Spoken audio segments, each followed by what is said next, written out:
আজকে একটু মিষ্টি চিকেন বানাবো। তার জন্য চিকেনটা ধুয়ে নিয়ে তারপর প্রথমে একটু টক দই মেখে তারপর আদা রসুন পেস্ট, গরম মশলা, তেল, লবণ সব কিছু দিয়ে মেখে এখন চুলার মধ্যে বসিয়ে দিলাম। কিছুক্ষণ কষানোর পর তারপরে একটু দুধ দিয়ে দিলাম। এই দুধটা দিয়েছি, দেখুন দুধটা দিয়ে ভালো ঢেকে রান্না করব একদম শুকিয়ে আসা পর্যন্ত। মাংস সিদ্ধ হয়ে যেন নরম হয়ে যায়। দেখেন অনেক নরম হয়ে গেছে মাংসগুলো, ঝোলটাও একদম ঘন হয়ে এসেছে। আরও শুকনো করে নিব। এখন একদম স্লো আছে ঢেকে রান্না করব।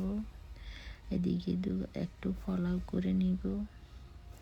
আজকে আমি বাসমতি রাইসের পোলাও করলাম। 1 কাপ পোলাও চাল নিলাম, 2 কাপ পানি দিয়ে দিলাম, উতরানো পানি।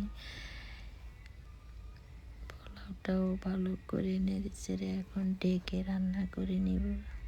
দেখেন আমার মাংসটা হয়ে গিয়েছে, মাংসগুলো একদম নরম হয়ে গিয়েছে।